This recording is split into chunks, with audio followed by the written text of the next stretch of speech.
Hello my dear students. आज हम पढ़ेंगे पाठ 14 थोड़े में संतोष। थोड़े में संतोष का मतलब है कि हमारे पास जितना भी हो, कम है ज़्यादा है, हमें उसी में ही संतोष करना चाहिए, उसी में ही सब्र करना चाहिए। ये जो पाठ है वो एक कहानी पर आधारित है। सबसे पहले इसका उद्देश्य देख लेते हैं। व्यक्ति के पास जितना हो उसी में संतोष करना चाहिए। ज़्यादा की चाह में कभी कभी अपने पास की वस्तु से भी वंचित होना पड़ सकता है। राजा ने यही सीख प्राप्त की तथा सुख प्राप्त हुआ कि हमारे पास जितना है, चाहे वो कम है ज़्यादा है, जो भी है, हमें उसी में ही संतोष रखना चाहिए, उसी में ही सब्र रखना चाहिए। कभी कभी ऐसे होता है कि हम किसी वस्तु को ज़्यादा पाने की चाह में हमारे पास जो है हम उससे भी हाथ धो बैठते हैं, उससे भी वंचित रह जाते हैं। तो इस पाठ में यही राजा के साथ हुआ। उसने भी ज़्यादा सुख पाना चाहा, ज़्यादा अपने राज्य को बढ़ाना चाहा। तो यही कहानी अब हम पढ़ते हैं। बहुत प्राचीन बात है। एक बहुत विशाल राज्य था। उस पर दिलीप सिंह नाम का एक राजा राज करता था। वह बड़ा ही शक्तिशाली और महत्वाकांक्षी राजा था। तो ये प्राचीन पुराने समय की बात है कि एक बहुत विशाल राज्य था और उस राज्य में दिलीप सिंह नाम का एक राजा था जो राज करता था। बहुत ही वह शक्तिशाली था, बहुत ही ताकतवर था और महत्वाकांक्षी था, मतलब कि किसी ज़्यादा से ज़्यादा पाने की इच्छा रखने वाला था। उसके राज्य में धन धान्य की कोई कमी नहीं थी। धन, पैसा, दौलत, धान्य, अनाज की वस्तुएं। तो उसके राज्य में धन की और अनाज की कोई भी कमी नहीं थी। प्रजा सुख चैन से अपना जीवन बसर कर रही थी। चारों ओर संतोष और शांति कायम थी। परंतु राजा वीर सिंह के मन में संतोष नहीं था। वह हमेशा सोचता रहता कि मेरे पास बहुत थोड़ा है, अभी मुझे और पाना है। उसकी एक विशाल साम्राज्य स्थापित करने के लिए की महत्वाकांक्षा थी। तो जो राजा था उसको अपने पास जो भी था उसके पास, उसको उसमें संतोष नहीं था और वो यही सोचता था कि वो कैसे अपने साम्राज्य को और भी विशाल कर सके। एक बार उसने एक छोटे से राज्य पर अधिकार करने की योजना बनाई। उसने अपने सेनापति वीर सिंह को बुलाया और अविलंब अपनी सेना को उस राज्य की सीमा की ओर प्रस्थान करने का आदेश दिया। तो एक बार राजा दिलीप सिंह अपना जो उसका सेनापति होता है वीर सिंह, उसको अपने पास अविलंब बिना देरी के अपने पास बुलाता है और जो राज्य पर वो अधिकार करना चाहता है उसकी ओर प्रस्थान करने को चलने के लिए उसने उसको हुक्म दिया। राजा की आज्ञा पाते ही सेना उस ओर चल पड़ी। पूरा दिन राजा अपनी सेना के साथ जंगल में चलता रहा।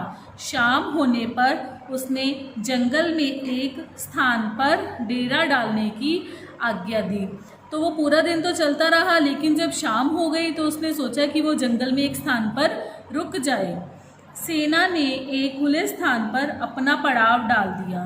सैनिकों ने घोड़ों को खाने के लिए मटर दिए। एक बंदर ने वे मटर देख लिए। वह मटरों के लालच में तुरंत पेड़ से उतरा। उसने अपने हाथों में और मुंह में मटर भर लिए। ठीक है, तो क्या हुआ कि वो जो राजा था जंगल में पूरा दिन घूम रहा था, तो शाम को उसने जब एक खुले स्थान पर रुकने के लिए अपना पड़ाव डाला और सैनिकों ने वहाँ पर जो उनके साथ घोड़े थे उनको खाने के लिए मटर के दाने दिए। तो वहाँ पर एक पेड़ की डाल पर एक बंदर बैठा हुआ था जिसने कि वो मटर के दाने देख लिए और वो मटरों को खाने के लालच में जल्दी से उतरकर पेड़ से नीचे आ गया। सीख देख लो बेटा, थोड़े में संतोष करना सीखो कि हमारे पास जितना है हमें उसी में ही संतोष रखना चाहिए। सही उत्तर बताओ। राजा को हम और क्या कह सकते हैं, सम्राट या भूधर? सम्राट।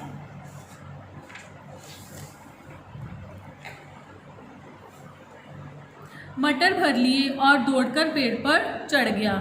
ठीक है, तो वो बंदर जो था उसने अपने हाथ में मटर के दाने भर लिए और वो दौड़कर पेड़ पर चढ़ गया। वह पेड़ की डाल पर आराम से बैठकर मटर खाने लगा। देखो, तो ये बंदर जो है वो पेड़ की डाल पर आराम से बैठकर मटर खा रहा है। तभी उसके हाथ से एक मटर का दाना छूटकर नीचे ज़मीन पर गिर गया। तो जब वो मटर के दाने खा रहा था, बाकी मटर तो उसके हाथ में ही थे, लेकिन क्या हुआ कि एक दाना उसके हाथ से गिरकर ज़मीन पर गिर गया। मटर गिरते देखकर बंदर को बहुत क्रोध आया। उसने क्रोध के कारण अपने हाथों में मौजूद सारे मटर फेंक दिए और ज़मीन पर कूदकर उस मटर को ढूंढने लगा। तो जब एक दाना मटर का बंदर के हाथ से गिर जाता है तो उसको बहुत गुस्सा आता है, बहुत क्रोध आता है, और उस गुस्से के कारण ही वह अपने हाथों में मौजूद, जो उसके हाथों में इतने सारे मटर के दाने थे, सबको ज़मीन पर फेंक देता है और जो एक मटर का दाना गिर गया था उसको ढूंढने में लग जाता है।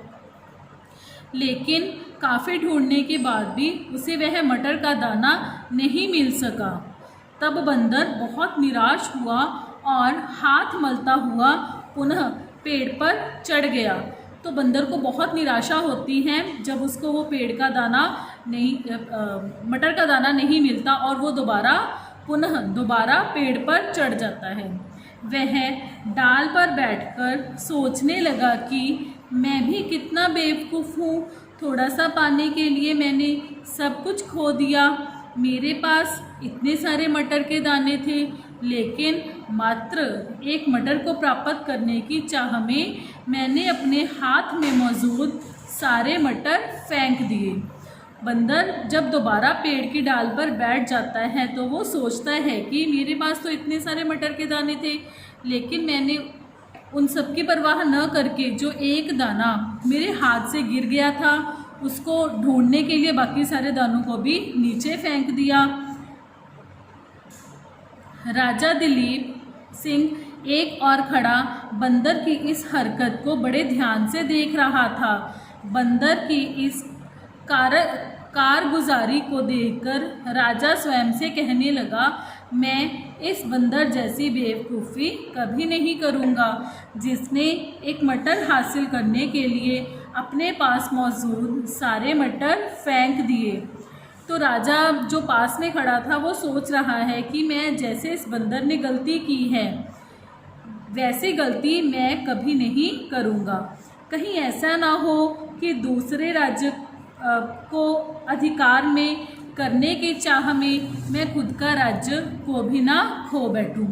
तो वो सोचता है कि जब युद्ध होगा तो उसका कुछ भी परिणाम हो सकता है, चाहे तो मैं जीतूं या हारूं।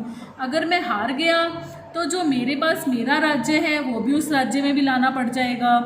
तो उसने यही सोचा कि मैं इस बंदर की जैसी गलती कभी नहीं करूँगा, मैं ऐसा कभी नहीं करूँगा। मैं अपने देश वापस लौट जाऊँगा और आज जो कुछ मेरे पास है उसी में संतोष करूँगा। यही सोचकर सुबह होते ही उसने अपनी सेना को वापस मुड़ने की आज्ञा दे दी। सेना अपने देश वापस लौट गई।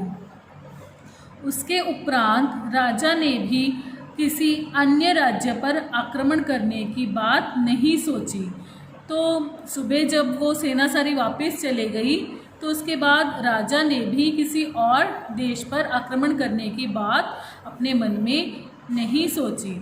तो इस कहानी से हमें यही शिक्षा मिलती है कि हमारे पास जितना है हमें उसी में ही संतोष करना चाहिए, कि कहीं ऐसा ना हो कि ज़्यादा पाने की लालच में हमारे पास जो है हम उसको ही ना खो दें।